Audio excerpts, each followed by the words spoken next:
Dialogue میں آپ کو کہتے ہیں خوشامدید، میں ہوں اقرا حارث۔ گزشتہ چند ماہ میں دنیا نے وہ مناظر دیکھے جو تاریخ کے صفحات پر سنہری اور سیاہ دونوں رنگوں میں درج ہوں گے۔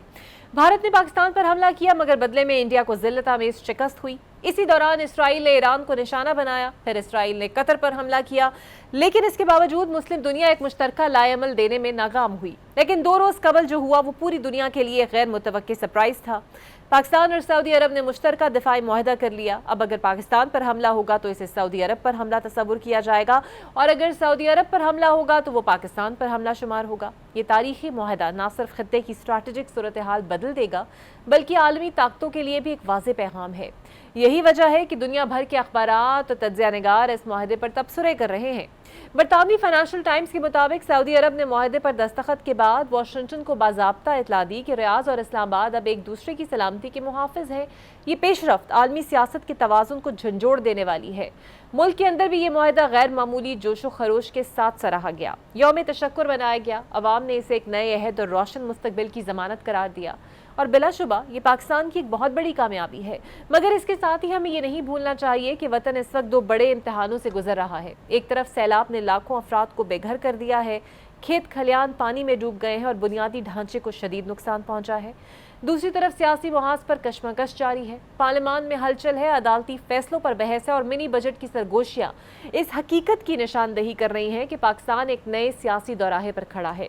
آج کے ڈائلاگ میں انہی موضوعات پر بات سب سے پہلے میرے ساتھ موجود ہوں گے نون لیگ کے سینئر رہنما ہیں اور اسپیشل کوارڈینیٹر برائے وزیر اعظم ہیں رانا احسان افضل صاحب۔ بہت شکریہ سر آپ کے وقت کا۔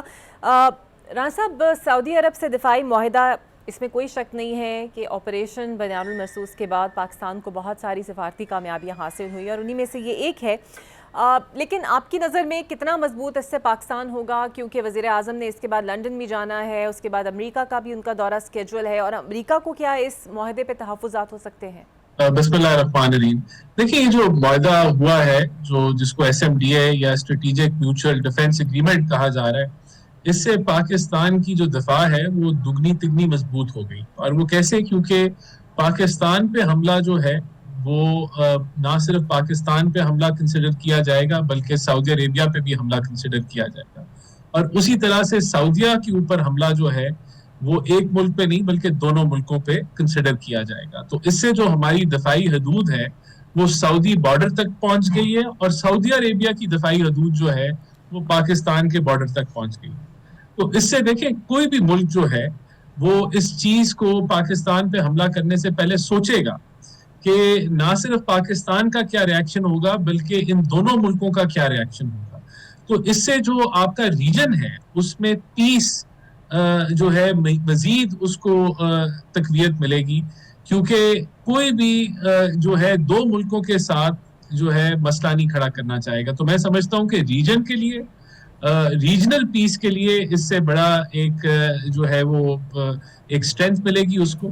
اور اس کے علاوہ دیکھیں، آپس کے اندر جو ہمارا بائیلیٹرل ریلیشن شپ ہے وہ مزید سٹرینتھن ہوگا۔ یہ دفاعی معاہدہ صرف دفاع تک نہیں رہے گا بلکہ انشاءاللہ تعالی انویسٹمنٹ بھی پاکستان میں آئے گا، اور یہ بھی اس چیز کے بھی امکانات ہیں کہ جو دیگر اور ممالک ہیں مڈل ایسٹ میں وہ بھی جو ہے اس کے اندر کسی نہ کسی طریقے سے شامل ہوں۔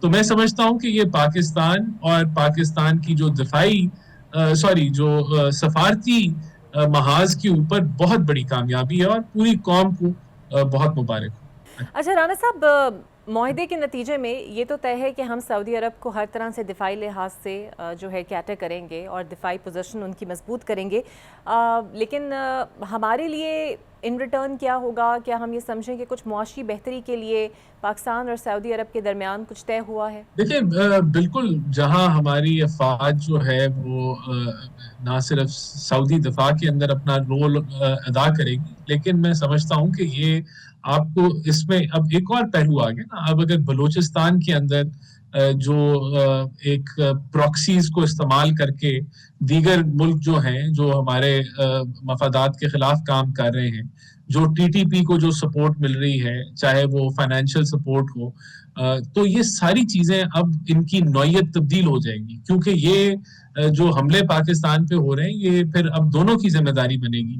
تو اس کے اندر سفارتی طور پہ میں سمجھتا ہوں کہ اب اس کے بہت زیادہ امکانات ہیں کہ ہم امن کی طرف بڑھیں گے, اور اس خطے کے اندر جو ہے یہ جو ٹیررزم ہے اس کا مزید بڑی تیزی سے خاتمہ ہوگا. تو اگر یہ انشاءاللہ ہوتا ہے تو میں سمجھتا ہوں پاکستان کے اندر نہ صرف انویسٹمنٹ آئے گی, بلکہ یہ جو راہداری ہے جو سینٹرل ایشین ممالک کی طرف ہے, یہ بھی جو ہے چلنا شروع ہو جائے گی. اور اس خطے میں ایک اکنامک, میں سمجھتا ہوں کہ سیکیورٹی سائیڈ کے اوپر آپ کو بہت آپ اسٹیبلٹی دیکھیں گے, اور اگر سیکیورٹی سائیڈ پہ آپ کی اسٹیبلٹی آ جاتی ہے اس خطے میں, تو پھر معاشی طور پہ تو بہت تیزی سے یہ خطہ آگے بڑھے گا, کیونکہ اس کا چیلنج ہی سیکیورٹی رہی ہے. آپ دیکھ لیں افغانستان کے ریجن میں, آپ کے KPK کی ریجن میں, یا بلوچستان کی ریجن میں جو لا اینڈ آرڈر سچویشن رہی ہے, اس کی وجہ سے بہت ساری انویسٹمنٹ ان ایریاز میں نہیں آ سکی. لیکن اب اس معاہدے کے بعد ہماری جب دفاع بہتر ہوتی ہے, چیزیں بہتری کی طرف جاتی ہیں, تو معاشی طور پہ ہم بہت جو ہے بہتری دیکھیں گے. اور سعودی انویسٹمنٹ جس کے اوپر پچھلے 1.5 سالوں سے کام ہو رہا تھا, میں سمجھتا ہوں وہاں بھی اب آپ کو رزلٹ ملنا شروع ہو جائیں گے. صحیح. اور آپ کی نظر میں اگر اس معاہدے کے بعد کیا سعودی عرب بھی ہمارے لیے اسی طریقے سے کھڑا ہوگا مختلف ایشوز کو لے کر, جیسے کہ کشمیر ہے, اور اگر کل کو بھارت اگر پھر سے جارحیت کرے تب کیا ہمارے ساتھ ویسے ہی سٹینڈ کرے گا جس طرح ہم ایکسپیکٹ کر رہے ہیں, جس طرح ترکی نے پاکستان کا ساتھ دیا, اور ہم یہ سمجھیں کہ کندھا سے کندھے ملا کر سعودی عرب ہمارے ساتھ کھڑا ہوگا؟ اگر کوئی بھی ملک پاکستان کے خلاف جارحیت کرتا ہے, اگر وہ انڈیا ہے یا کوئی اور ملک ہے, تو وہ جارحیت جو ہے وہ حملہ سمجھا جائے گا نہ صرف پاکستان پہ بلکہ سعودی عربیہ پہ بھی. اور اسی طرح ہی اگر اس کے امکانات انشاءاللہ ناممکن ہیں اور ایسی سوچ بھی نہیں ہوگی, لیکن اگر کوئی سعودیہ کی طرف یا اسرائیل یا کوئی بھی اگر ملک اس طرح کی جارحیت کی سوچ رکھتا ہے, تو وہ بھی حملہ دونوں ملکوں پہ سمجھا جائے گا. تو دونوں کی ذمہ داری ہوگی کہ اس حملے کے رد و عمل میں جو ہے وہ ایکشن لیں اور کارروائی کریں. بالکل صحیح. اور آپ سمجھتے ہیں کہ پاک سعودی دفاعی معاہدہ جو ہے, کیا سعودی عرب کے بعد دوسرے خلیجی ممالک کے ساتھ بھی ہمارے معاہدوں کے راستے جو ہیں وہ کھلیں گے, یا اس کا مزید کوئی امکان ہم محسوس کر سکتے ہیں؟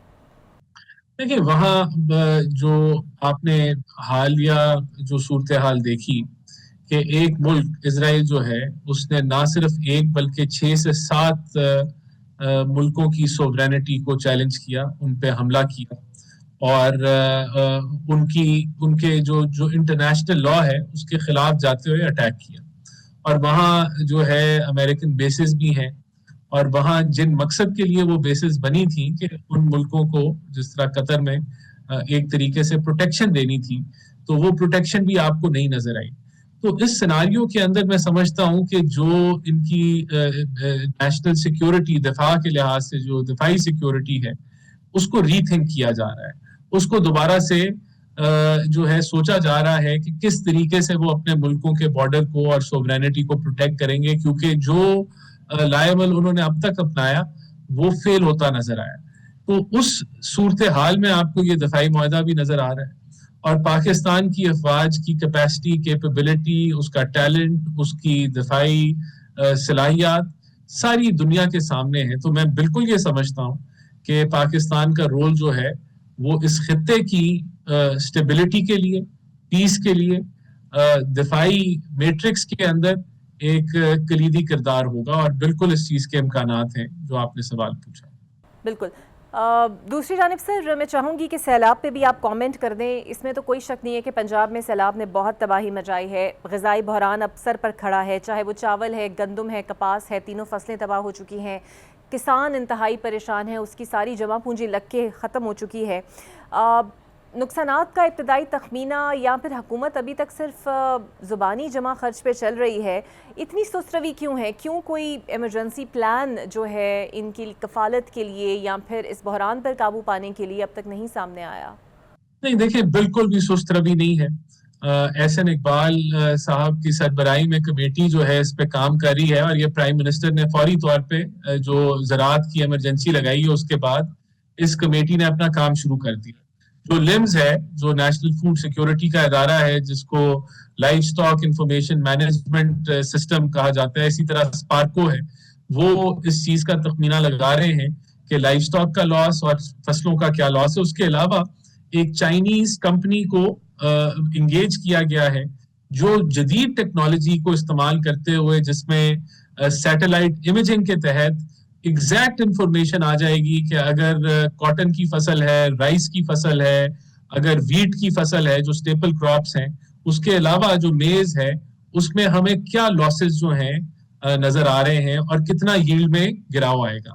اور یہ چند دنوں کے اندر یہ اس کی ٹائم لائن ختم ہو جائے گی اور یہ انفارمیشن مکمل طور پہ اس کمیٹی کے پاس آ جائے گی, اور پھر وہ کمیٹی سفارشات دے گی کہ اس شارٹ فال کو جتنا بھی تخمینہ اس کا لگے گا کہ کیسے ہم نے اوور کم کرنا ہے اور کیسے ہم نے انشور کرنا ہے کہ فوڈ سیکیورٹی پاکستان کی سسٹینڈ رہے.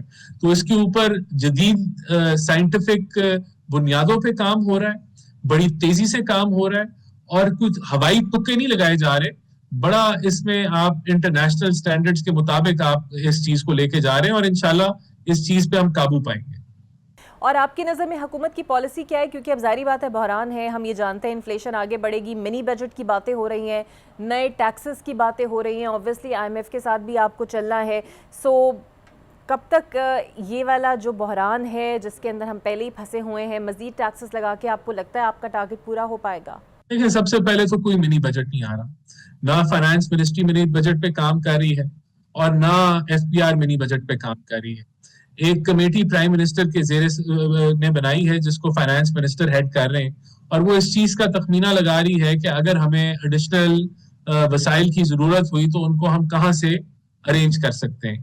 اور اس کے اوپر خصوصی ہدایات ہیں وزیر اعظم کی کہ کوئی ایسی اشیاء جو عام آدمی سے جس کا تعلق ہو, اس کے اوپر نہ ₹1 لیوی لگے گا, نہ اس کے اوپر ₹1 ٹیکس لگے گا.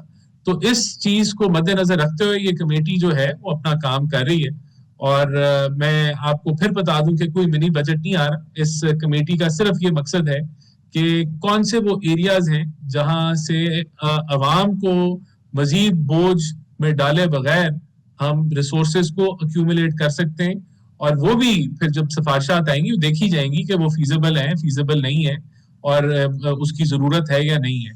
تو یہ ضرور کام ہو رہا ہے, لیکن کوئی منی بجٹ نہیں آ رہا. جی بالکل. اور یہ باتیں سامنے آ رہی ہیں کہ اس بار بھی FPR نے اپنا ٹارگٹ پورا نہیں کیا, اس میں کتنی صداقت ہے؟ اور IMF سے پیکج جو ریویو کرنے کی درخواست کی جا رہی ہے, کیا یہ بھی سچ ہے؟ دیکھیں, ابھی یہ قبل از وقت ہے کہ میں اس کے اوپر آپ کو کوئی انفارمیشن دوں.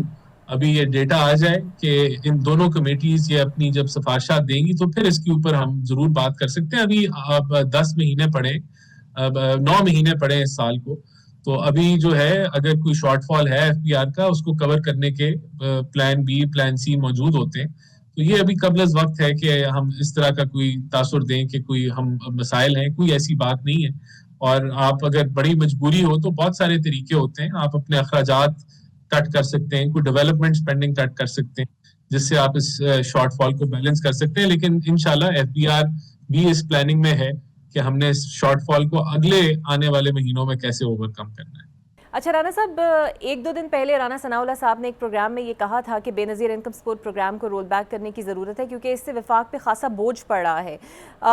اس پر پارلیمنٹ میں کیا بات ہوئی ہے؟ کیا پھر ہم یہ سمجھے کہ رانا ثناء اللہ صاحب کا یہ ذاتی ان کی رائے ہو سکتی ہے یا ذاتی بیان ہو سکتا ہے؟ کیونکہ اوبویسلی پیپلز پارٹی کے ساتھ اس پر بات کرنا بڑی ضروری ہے, ان کی کنسنسس ہونا بہت ضروری ہے. دیکھیں, میرے خیال سے انہوں نے اپنا اوپینین دیا تھا.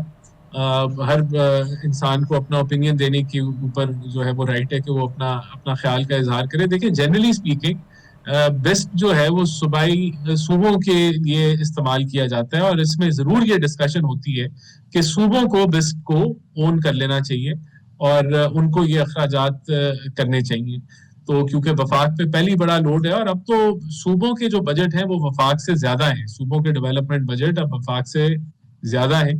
تو بالکل بیسٹ کے اندر تو جدید طریقوں پہ بہتری لائی گئی ہے, لیکن یہ ان کی اپنی رائے تھی رانا صاحب. بالکل صحیح. اچھا رانا صاحب, یہ بتائیے گا کہ ہم اکثر اب بیانات اور سوشل میڈیا کے اوپر یا پھر خبروں کے اندر عدالتی بیانات کے حوالے سے یا اختلافات کے حوالے سے جو خبریں آتی ہیں, آپ کو لگتا ہے کہ عوام کا اس پر کیا اثر پڑتا ہے، کیونکہ الٹیمیٹلی انصاف کے لیے عوام تو اسی ادارے کی طرف دیکھتی ہے؟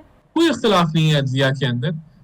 کچھ لوگ ایسے ججز ضرور موجود ہیں جن کو 26ویں آئینی ترمیم جو ہے وہ ہضم نہیں ہو رہی، لیکن وہ اب ہضم ہو گئی ہے. 90-95% لوگوں نے ہضم کر لی ہے. جو رہ گئے 2-4-5% وہ بھی آہستہ آہستہ ہضم کر لیں گے. کوئی اختلاف نہیں ہے عدلیہ میں. بہت شکریہ آپ کا رانا احسان افضل صاحب میرے ساتھ موجود تھے. دیکھتے ہیں آنے والے دنوں میں مزید ٹیکسز لگیں گے یا کچھ سچویشن عوام کے لیے بہتر ہوگی یا نہیں ہوگی. ایک بریک لیتے ہیں، بریک کے بعد آپ سے ملتے ہیں.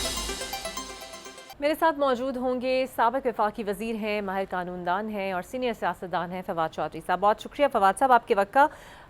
سعودی عرب کے ساتھ معاہدہ ہونا اس وقت ہر کوئی خوش بھی ہے، اس پر آپ اس کو کس نظر سے دیکھتے ہیں کہ کیا واقعی یہ خوش آئند ہے؟ اور ایک ابہام ہے کہ شاید ہو سکتا ہے کہ امریکہ کو اس معاہدے پر کچھ اعتراض ہو، کچھ خدشات ہوں، کیونکہ سارے تر دفاعی معاملات جو ہیں امریکہ ایک ہی طرف دیکھتا رہا ہے ہمیشہ.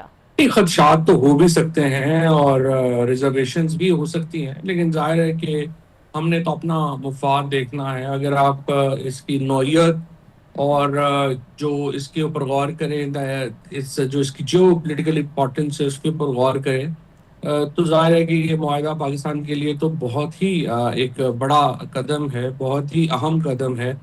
کیونکہ دیکھیے جو عرب ممالک ہیں ان کے اندر جو انفلوئنس کی لڑائی ہے وہ تو گزشتہ تقریباً آپ سمجھیں کہ 150 سال سے دنیا کی جو سب سے بڑی ایک پرائز انفلوئنس کا ایریا ہے وہ تو عرب دنیا ہے. اس کی وجہ یہ ہے کہ وہاں پہ جو ریسورسز ہیں، اسپیشلی جو پیٹرولیم ریسورسز ہیں، گیس ریسورسز ہیں، انرجی ہے، اس کی وجہ سے وہاں پہ بہت پیسہ ہے. اور پہلے ترک خلافت تھی تو پورا جب ترکیوں نے قبضہ کیا تو انہوں نے بھی مڈل ایسٹ کو اپنے تسلط میں لیا. پھر فرسٹ ورلڈ وار کے بعد یہاں پہ برطانیہ جو ہے وہ حکمرانی کرتا رہا. برٹش پیٹرولیم جو ہے اس نے یہاں پہ بہت اپنے فائدہ اٹھایا. اور پھر اس کے بعد سیکنڈ ورلڈ وار کے بعد یہ سارا معاملہ امریکہ کے پاس چلا گیا. اور پہلی بار ہے سیکنڈ ورلڈ وار کے بعد کہ ایک اتنا بڑا جو چینج ہے وہ مڈل ایسٹ میں آیا ہے اور پاکستان ایک بہت ہی بڑے پلیئر کے طور کے اوپر جو مشرق وسطیٰ کی سیاست ہے اس میں داخل ہوا ہے. اور اس سے تو ایک پوری آپ سمجھیے کہ جو دنیا کی پالیٹکس ہے اس میں پاکستان کی پوزیشن ہی تبدیل ہو گئی ہے. اور آپ نے دیکھا ہی ہوگا کہ کل سے جو تمام دنیا کی بڑے میڈیا ہیڈ لائنز ہیں وہ اسی معاہدے کے ارد گرد ریوالو کر رہے ہیں. اور آج یروشلم پوسٹ جو ہے اس کی ہیڈ لائن ہے یہ معاہدہ. دیٹ شوز کہ اس کو اسرائیل کس نظر سے دیکھ رہا ہے. ہندوستان تو ظاہر ہے دیکھ ہی رہا ہے. اور I think it's a landmark جو پاکستان نے ایک بہت بڑا لینڈ مارک ہے جو اچیو کیا ہے، مائل سٹون. تو سر آپ کو لگتا ہے کہ چلے پاکستان تو ہر طریقے سے دفاعی معاونت دے گا سعودی عرب کو، what we can get in return? Because بہت سارے لوگ یہ ہوپس لگا کے بیٹھے ہیں کہ شاید کہیں نہ کہیں معاشی بہتری کے لیے بھی سعودی عرب اپنا کردار ادا کرے. ظاہر ہے دیکھیں نا جو امریکہ کے ساتھ جو ریلیشن شپ تھا وہ کیا تھا، وہ بھی تو یہی تھا نا. امریکہ جو ہے وہ اپنا ڈیفنس جو صلاحیت ہے دنیا میں بڑی کیا ہوگا، آپ کے پاس یا پیسہ ہے یا آپ کے پاس دفاع ہے یا آپ کے پاس دونوں ہے. امریکہ کیوں سپر پاور ہے اور چین کیوں سپر پاور ہے کہ ان کے پاس دفاع کی صلاحیت بھی ہے، وہ اپنی ٹیریٹری کا دفاع بھی کر سکتے ہیں اور وہ معاشی طور پہ بھی مستحکم ہیں. سو یہ دو پاور جہاں اکٹھی ہو جاتی ہیں وہ سپر پاور بن جاتے ہیں. جو پاکستان ہے اس وقت اس کے پاس جو ہے وہ دفاع کی طاقت ہے. 2 ارب دنیا میں مسلمان ہیں لیکن ایک ہی دنیا میں فوج ہے اتنی بڑی، یعنی 6 لاکھ سٹینڈنگ آرمی تو کوئی ملک ابھی تک اس کے قریب بھی نہیں ہے. اسرائیل جو ہے اس کی آرمی جو ہے وہ 1,70,000 ہے. سو یو کین امیجن کہ پاکستان کا جو ایڈوانٹیج ہے وہ کتنا بڑا ہے. نمبر 1. نمبر 2 یہ ہے کہ جو سعودی عربیہ ہے یا جو قطر ہے ان کے پاس پیسے ہیں، ان کے پاس وسائل ہیں، تو یہ کمبینیشن ہی بنے گا نا. اب فار ایگزامپل جو اس معاہدے میں سب سے اہم چیز ہے وہ یہ ہے کہ ڈیفنس پروڈکشن میں سعودی عربیہ اور پاکستان جو ہیں وہ ایک دوسرے کے ساتھ معاونت کریں گے. اب آپ دیکھیں ہم تو JF تھنڈر بھی بنا رہے ہیں، فائٹر جیٹ پاکستان مطلب آپ مسلمان تو چھوڑ دیں، میرا یہ خیال ہے کہ دنیا میں ہی 13 یا 14 ملک ہیں جو فائٹر جیٹس بنانے کی صلاحیت رکھتے ہیں and we are one of them. So اگر وہ فائٹر جیٹس میں سعودی عربیہ ہمارے ساتھ آتا ہے، ہمارے ساتھ ڈرونز بنانے میں جو ہے وہ آتا ہے، ہمارے ساتھ سیکنڈری ڈیفنس پروڈکشن میں آتا ہے. اور میں تو خیر جب سے SIFC بنی ہے، میں بار بار یہ کہہ رہا ہوں کہ آپ اپنا وقت جو ہے وہ یہ ایگریکلچر اور منرلز اس طرح کے لانگ ٹرم جو ایریاز ہیں ان میں ضائع نہ کریں. آپ فوری طور کے اوپر جو ہماری ٹیکنالوجی اور اسپیشلی جو ڈیفینس ٹیکنالوجی ہے، سیکنڈری ڈیفینس ٹیکنالوجی، اس کے اوپر فوکس کریں. وہ آپ کو امیڈیٹ پیسے دیں گے. اب آپ نے دیکھا نا، ایک اگر آپ جہاز بنائیں گے تو اٹس لائک $100 ملین. ایک جہاز جو ہے وہ فائٹر جیٹ جو ہے $100 ملین سے کم کا نہیں بنتا. لیٹ سے اگر آپ 20 25 30 35 40 جہاز بناتے ہیں تو it self is like $4 billion game. بالکل صحیح. اچھا سر، PTI ان پورے حالات میں، اب ظاہری بات ہے سفارتی کامیابیاں پاکستان کو مل رہی ہیں، خواجہ آصف صاحب تو یہ بھی کہہ رہے ہیں کہ باقی بھی خلیجی ممالک کے ساتھ اب ہمارے معاہدے کھلنے کے اشارے ہیں اور ہو بھی جائیں گے. PTI کی ریلیونسی پالیٹکس کے اندر، عوام کے اندر، آپ کہیں دیکھ رہے ہیں ان معاملات کے اندر کچھ ان کی اپنی پالیسیز بھی اس کی ذمہ دار وہ خود ہے؟ ریلیونسی تو دیکھیں عمران خان کی رہے گی نا جب تک وہ پاپولر ہیں. جب تک سینٹیمنٹ عوام کا عمران خان کے ساتھ ہے تو ریلیونسی تو ان کی کوئی کچھ نہیں کر سکتا. بلکہ دیکھیے فکرہ یہ جو ہمارا معاہدہ ہے نا، یہ اتنی اسموتھ سیلنگ نہیں ہوگا جتنا پاکستان میں ابھی ہمیں لگ رہا ہے. دیکھیے اس کے چیلنجز اپنے ہیں. مثال کے طور کے اوپر اگر ہم یہ سمجھیں کہ یہ معاہدہ ہم کریں گے اور اسرائیل ہاتھ پہ ہاتھ دھرے بیٹھے رہے گا تو ایسے تو نہیں ہوگا. ہندوستان ہاتھ پہ ہاتھ دھرے بیٹھا رہے گا، ایسا نہیں ہوگا. سو آپ میرا انالیسز ہے، اینڈ میں چاہتا ہوں کہ میں غلط ہوں، بٹ میرا انالیسز یہ ہے کہ آپ کی جو پراکسی وارز چل رہی ہیں اب ہندوستان کے ذریعے اسرائیل ان کو اکوپ کرے گا. تو آپ کی بلوچستان میں، خیبر پختونخوا میں جو ٹیررزم ہے، جو پراکسی وارز انڈیا نے کھڑی کی ہوئی ہیں، ان میں شدت آئے گی. یہ جس طرح میں نے پہلے کہا کہ پاکستان کے لیے بڑا موقع ہے کہ ایک طویل عرصے کے بعد ہم انٹرنیشنل سٹیج کے اوپر اتنا بڑا رول جو ہے وہ ہمیں مل رہا ہے. اور اگر ہم اپنے چھوٹی جو ایشوز ہیں، جو ہمارے گھر کے مسئلے ہیں، ان کو اگر ہم تھوڑا ریزالو کر سکیں، ان پہ تھوڑا پانی ڈال سکیں، تو پاکستان کے لیے بہت بڑا ایڈوانٹیج جو ہے وہ ہو سکتا ہے. بالکل. امید مجھے نہیں ہے کہ ایسا ہوگا، لیکن بہرحال میں سمجھتا ہوں کہ یہ ضروری. اور یہ جو PTI نے اب 27 دسمبر کو جلسے کا پشاور میں حتمی اعلان کیا ہے، آپ کو لگتا ہے ایک ویسی ایک مزاحمتی اعلانیہ فیز ہے، یا واقعی کچھ مزاحمت ہوگی، یا پھر ماضی کے نتائج کے حوالے سے کچھ بدلے گا، یا کچھ امپیکٹفل ہمیں نظر آئے گا؟ آئی تھنک اس سے بہت بڑا ایونٹ تو آج ہوا ہے جو ججز گئے ہیں سپریم کورٹ میں. اور اگر جس طریقے سے یہ لائرز کا اور ججز کے ساتھ جو ایک خواہ کی لڑائی حکومت نے نئی بہت بڑی شروع کر دی ہے، اس کا امپیکٹ اس جلسے سے مجھے لگتا ہے زیادہ بڑا ہو سکتا ہے. PTI کا جو بھی پرابلم یہ ہے کہ پشاور میں جلسے کا کیا امپیکٹ ہونا، وہاں تو حکومت ہے، سارے لوگ جو ہیں وہ ہیں. سو پشاور میں امپیکٹ کوئی نہیں آتا. آپ کے جلسہ ویسے بھی اگر آپ دیکھیں تو ہمیشہ جو تحریک ہے وہ تو لاہور میں امپیکٹ جو ہے وہ آتا ہے. اگر آپ لاہور میں کر سکیں، راولپنڈی اور لاہور دو شہر ہیں جو کہ پاکستان کی سیاست کا رخ جو ہے وہ متعین کرتے ہیں. پشاور کے اندر آپ جتنا بڑا جلسہ کر بھی لیں گے وہ ون ڈے ایونٹ ہوگا. اور دوسرا، جس طرح سے خیبر پختونخوا کی حکومت نے مایوس کیا ہے اب تک PTI کے سپورٹرز کو، مجھے نہیں لگتا کہ وہ پرسیپشن اپنی تبدیل کر بھی پائیں گے. نہ ہی وہ بہت کین بھی نظر نہیں آتے اپنے اس پالیسی کو تبدیل کرتے ہوئے. سو اس کا تو اتنا امپیکٹ نہیں ہے، بٹ آئی تھنک یہ جو ججز کا معاملہ ہے یہ آگے بڑھ سکتا ہے. لیکن آج تو پنجاب کے اندر بھی گوئی بڑے عرصے بعد مریم نواز صاحبہ نے بھی تنقید کر دی بانی PTI پہ.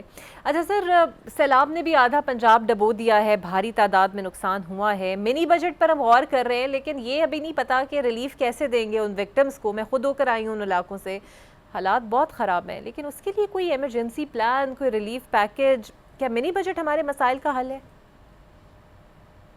پہلی بات تو یہ کہ دیکھیں نا، مریم نواز نے تو جو ہم پہلے بات کر رہے تھے کہ دیکھیں عمران خان، جب تک سینٹیمنٹ لوگوں کا عمران خان کے ساتھ ہے تو سب سے بڑی پاکستان کی پولیٹیکل پاور تو وہی ہوں گے نا. تو مریم نواز ہوں، جو بھی ہوں، آپ دیکھتے ہیں کہ ان کی گفتگو کا مرکز میڈیا ہو یا حکومت ہو، وہ مرکز تو عمران خان ہی رہتے ہیں. جب تک یہ سینٹیمنٹ چینج نہ ہو، وہ ظاہر ہے کہ عمران خان ہی وہ پوزیشن آکوپائی کریں گے. جہاں تک سیلاب کا تعلق ہے اور ان سے اپنا معاملات کا تعلق ہے، ہم نے بڑی طویل عرصہ جب سے کشمیر میں زلزلہ آیا تھا اس کے بعد سے ہم نے کافی اس کے اوپر کوشش کی تھی ہم نے یہ جو بنایا تھا NDMA بنایا، پھر ہم نے PMDAs بنا دیے. اب دیکھیں ایک تو پاکستان میں پرابلم یہ ہے کہ اسٹرکچر کے اندر اتنے اسٹرکچرز کھڑے کر دیتے ہیں جس کا نہ سر ہے نہ پیر ہے. آپ نے NDMA بنا دیا تھا، پھر NDMA کو آپ اسٹرکچر کرتے ہیں، اب آپ نے اس کے پیرلل اسٹرکچرز جو ہیں، لوکل گورنمنٹ آپ کا ہے نہیں. جب تک لوکل گورنمنٹ نہیں ہوگا، اب آپ جن علاقوں میں ہو کے آئی ہیں وہاں پہ تو دیکھو نا، حکومت کا تو بندہ چلا ہی جائے وہاں پہ تو بڑی بات ہے. جب تک آپ اختیار جو ہے وہ لوکل گورنمنٹ کو نہیں دیں گے، لوکل لوگوں کو نہیں دیں گے، کیسے جو ہے وہ یہ چیزیں امپروو ہو سکتی ہیں. سو یہ تو ایک سیلاب ہے. یہ جو روایتی دور کے اوپر آتے ہیں، CM آتا ہے، دورہ کر جاتا ہے، فلانا دورہ کر گیا، بالکل اس صحیح. کے بعد آپ نے دیکھا کیمپ بھی اکھاڑ دیے جاتے ہیں، ساری چیزیں ہو جاتی ہیں. یہ تو سپرفیشل چیزیں ہیں، یہ تو ہوتی رہتی ہیں، ان کا کوئی فرق تو نہیں پڑتا. بالکل صحیح. بہت شکریہ فواد صاحب آپ کے وقت کا. اب مجھے جوائن کر رہے ہیں پاکستان پیپلز پارٹی کے سینئر رہنما ہیں نیر بخاری صاحب. بہت شکریہ نیر صاحب آپ کے وقت کا. سر وہی سوال آپ کے لیے بھی میں رکھنا چاہوں گی. پاکستان اور سعودی عرب کا ایک دفاعی اور اہم معاہدہ کتنا خوشائند ہے؟ پاکستان پیپلز پارٹی کیا سمجھتی ہے کتنے اثرات اس کے پازیٹیو پاکستان پر مرتب ہوں گے؟ شکریہ. یہ بڑا خوشائند بات ہے، یہ بہت اچھا معاہدہ ہوا. دونوں ملکوں کے لیے بہت اچھا معاہدہ ہے، بلکہ مسلم امہ کے لیے یہ بڑا مفید ہے، اور اس سے انسینٹو ملے گا دیگر ممالک کو بھی کہ ڈیفنس کے معاملے میں وہ کولیبوریشن کریں. اور آبویسلی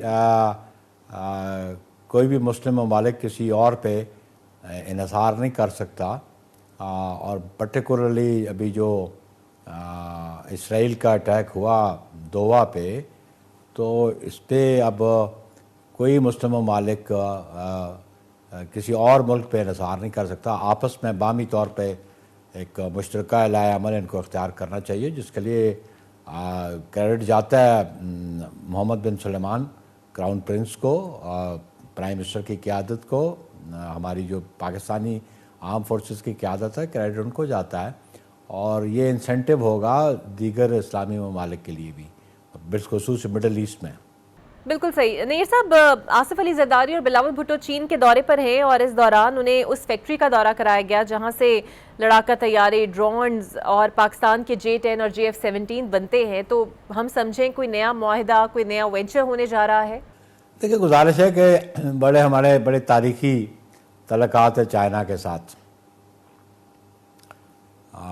جہاں ڈیفنس کے شعبے سے لے کے اور اکانومی کے حوالے سے یا اور کوئی ڈیولپمنٹ ہے اس کے حوالے سے، تو دونوں ممالک کا تعاون ہے، پڑوسی ملک ہیں، اور بڑی مضبوط ان کی روابط ہیں، دوستیاں ہیں، فرینڈشپ ہے. تو اس لیے ان کی ٹیکنالوجی سے بینیفٹ اٹھائیں گے. جب پاکستانی قوم اٹھائے گی تو اس کے لیے زیادہ سودمند بات ہوگی. اور آصف علی زرداری صاحب نے ہمیشہ پریفر کیا کہ بارڈرنگ کنٹری بالخصوص چائنا کے ساتھ ہمارے اکنامک ایکٹیویٹی بڑھنی چاہیے.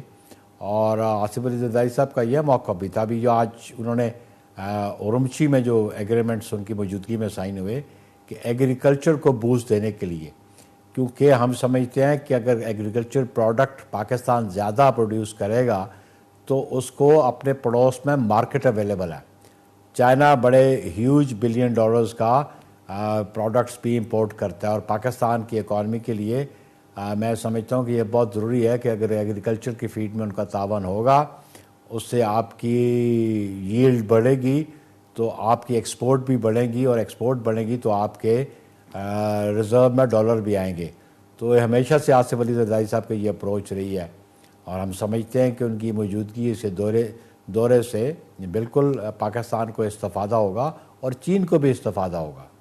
بالکل صحیح. اور سر، اب پنجاب سے جو پانی سندھ میں داخل ہو رہا ہے سیلاب کا، کتنی مکمل تیاری ہے سندھ حکومت کی، اور کیا کچھ سوچ رکھا ہے کہ سندھ حکومت کس طرح معاونت کرے گی سیلاب متاثرین کی؟ قدرتی آفات کا مقابلہ کرنا ذرا دشوار کام ہوتا ہے، اور کیونکہ پہلے بہت زیادہ تباہی ہوئی پنجاب میں، اور ان دریاؤں پہ جو ہندوستان کی جانب سے آتے تھے، 3 دریا اور ستلج، چناب اور راوی نے، اور پھر کیونکہ یہ پانچ پہ اکٹھے ہو کے سندھ میں داخل ہوتے ہیں، دریائے سندھ میں انٹر ہو کے، تو ان کو قبل از وقت یہ اندیشہ تو تھا کہ سیلاب کافی زیادہ ہے اور تباہی پھیلے گا.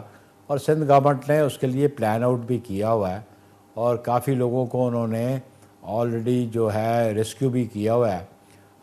لیکن قدرتی آفات ہوتی ہیں.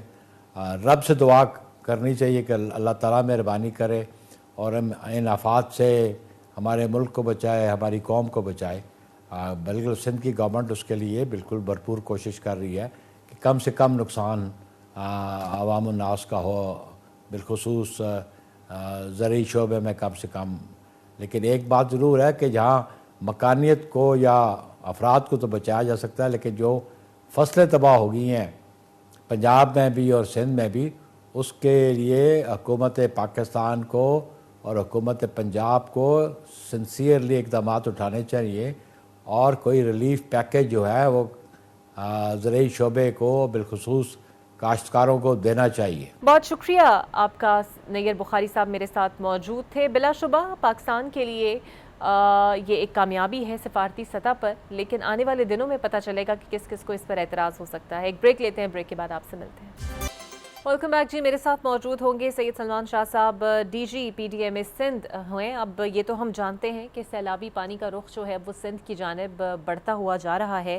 کیا وہاں پر انتظامات ہیں, کس طریقے سے آبادی کو کیٹر کیا جا رہا ہے, کس طریقے کے اقدامات ان کے لیے اٹھائے جا رہے ہیں, ریلیف کیمپس یا جو بھی اقدامات ہیں اس پر ہم بات کریں گے.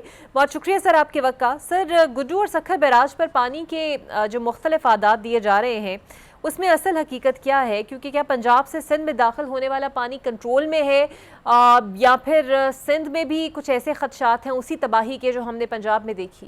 نہیں جی, الحمدللہ اللہ کا بڑا کرم ہے کہ سندھ میں جو پانی کی صورتحال ہے جس طریقے سے پنجاب میں جو صورتحال پیش آئی اس سے مطلب کافی حد تک مختلف ہے.